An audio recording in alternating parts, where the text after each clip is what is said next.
వ్యక్తిగత అభిప్రాయం వారికి ఉంటుంది. తీర్మానం వల్ల నా మాట మాట్లాడినాడంటే రాహుల్ గాంధీ ఆలోచనని వ్యతిరేకిస్తున్నాడా, లేక కాంగ్రెస్ సభ్యుడిగా ఉండి కాంగ్రెస్ ప్రభుత్వం తీసుకున్న కార్యక్రమాన్ని వ్యతిరేకిస్తున్నారా? దీన్ని క్షుణ్ణంగా పరిశీలిస్తాము. కాంగ్రెస్ పార్టీలో క్రమశిక్షణ అనేది చాలా అవసరము.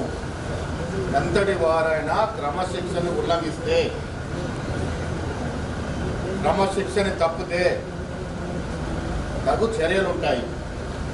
కాంగ్రెస్ పార్టీ ఒక యుద్ధంలా, ఒక యజ్ఞంలా తీసుకొచ్చినటువంటి ఈ బృహత్తరమైన కార్యక్రమంలో ఇంత పెద్ద ఎక్సైలో చిన్న చితకర తప్పులేమో దొరుకుతాయి.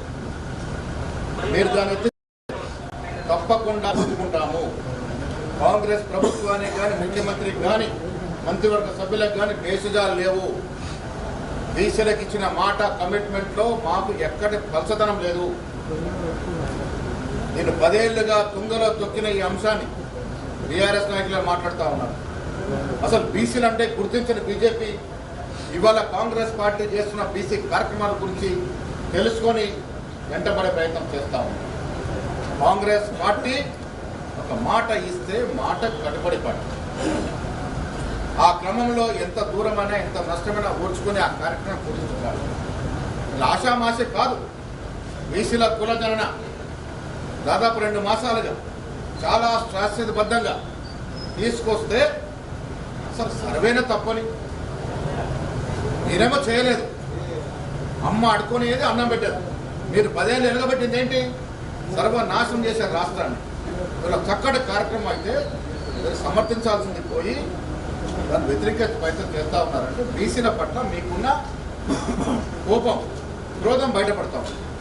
బీజేపీ కూడా వీరంతా చక్కటి కార్యక్రమం చేస్తే దాన్ని సమర్థించి మీరు కేంద్రంలో తీసుకొచ్చే ప్రయత్నం ఎందుకు చేయరు?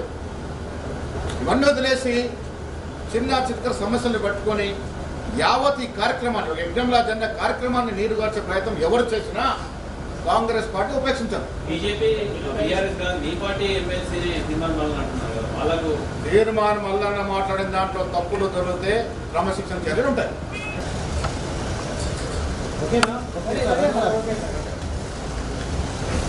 ఇవాళ తెలంగాణ రాష్ట్ర రాజకీయ చరిత్రలో ఒక కొత్త అధ్యాయం.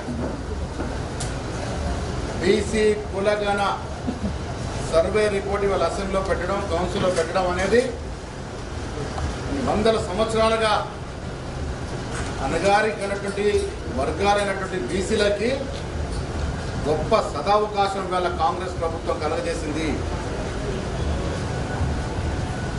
కుల సర్వే ద్వారా తెలంగాణ రాష్ట్రంలో 50% పైగా వెనుకబడ్డ తరగతుల వారు ఉన్నారనేటువంటి ఒక వాస్తవాన్ని ఇలా వెలుగులో తీసుకొచ్చినటువంటి ఘనత కాంగ్రెస్ పార్టీని.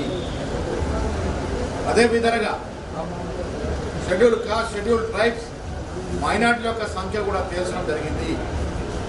రాహుల్ గాంధీ గారు కన్న కలలకు అనుగుణంగా ఈ దేశంలో సమగ్ర కుల సర్వే జరగాలి, అందరి యొక్క కుల విషయాలు బయటకి రావాలి అనే ఒక తపన పడ్డాడో రాష్ట్రంలో రేవంత్ రెడ్డి గారి ప్రభుత్వం ముందడుగేసి శాస్త్రీయబద్ధంగా, కూలంగా, ఫేస్ వైజ్ మేనర్గా సర్వేను జరిపి వాస్తవాలని వల్ల ప్రజల ముందు ఉంచడం జరిగింది.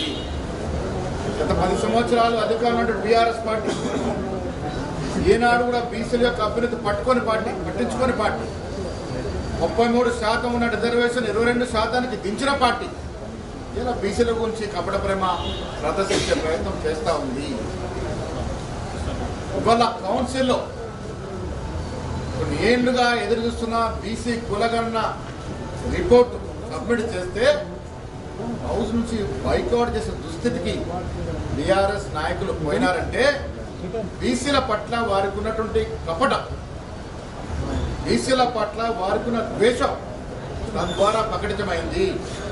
ఇవాళ ఇంత చక్కటి కార్యక్రమం జరిగిన దానిలా మేము పదే హౌస్లో కూడా పార్టీలకు అతీతంగా, రాజకీయాలకు అతీతంగా, వ్యక్తిగత అభిప్రాయాలకు అతీతంగా ఈ బిల్లును సమర్థించాల్సిన అవసరం ఉందనే మాట చెప్పినప్పటికీ కూడా వారు బైకాట్ చేసే ప్రయత్నం చేసినారు. నేను మీ ద్వారా బీజేపీ పార్టీని కానీ బీఆర్ఎస్ పార్టీని అడుగుతా ఉన్నాను. బీసీల గురించి పదే పదే మాట్లాడే మీరు ఇవాళ తెలంగాణలో ఒక కొత్త అధ్యాయాన్ని సృష్టించి ఒక చరిత్ర సృష్టించి ఏదైతే సర్వే జరిపినారో అదే మాదిరిగా కేంద్రంలో రేపు కేంద్ర ప్రభుత్వం చేపట్టే జనగణ కార్యక్రమంలో బీసీల అంశాన్ని చేర్చి బీజేపీ తన చిత్తశుద్ధిని కాటుకునే అవకాశం తీసుకోవాలని విజ్ఞప్తి చేస్తూ ఉన్నాము. బీఆర్ఎస్ పార్టీ వాళ్ళ గతంలో ట్రైబులకి ఎస్టీలకి 12% అని, మైనార్టీలకు 12% అని అన్నీ కూడా అబద్ధ ప్రకటనలు చేసి బీసీని నటింట ముంచినటువంటి పార్టీ ఇవాళ కాంగ్రెస్ పార్టీ ఎన్నికల ముందు ఇచ్చిన హామీ నిలబెట్టుకుంటా ఉంటే కడుపు మంటతో మాట్లాడుతూ ఉన్నారు. ఇంత చక్కటి కార్యక్రమాన్ని తీసుకొస్తే చిన్న చిత్ర లొసుకులు చూసి యావత్ సర్వేనే తప్పుపడే విధంగా ప్రవర్తించడం అంటే బీసీలకు అందే ఫలాలు అందకుండా ఉండేందుకు వీళ్ళు కుదిరే ప్రయత్నం చేస్తూ ఉన్నారు, కుట్ర చేస్తూ ఉన్నారు అనేటువంటి వాటా ఎంత స్పష్టమవుతా ఉంది. ఏది ఏమైనా కాంగ్రెస్ పార్టీ ఎన్నికలకు ముందించిన హామీని నిలబెట్టుకునే కార్యక్రమంలో భాగంగా ఇవాళ కుల సర్వే జరిపి ఏ కులం వారు ఎంత ఉన్నారు ఈ రాష్ట్రంలో అనే మాట బయటికి తీసుకొచ్చి దాన్ని ఎస్టాబ్లిష్ చేసి వారికి భవిష్యత్తులో తగు ఫలాలు ఇచ్చే విధంగా ప్రయత్నం చేస్తూ ఉందో అభినందనీయం. ముఖ్యమంత్రి గారిని, డిప్యూటీ ముఖ్యమంత్రి గారిని, కేబినెట్ అందరినీ కూడా మనస్ఫూర్తిగా కాంగ్రెస్ పార్టీ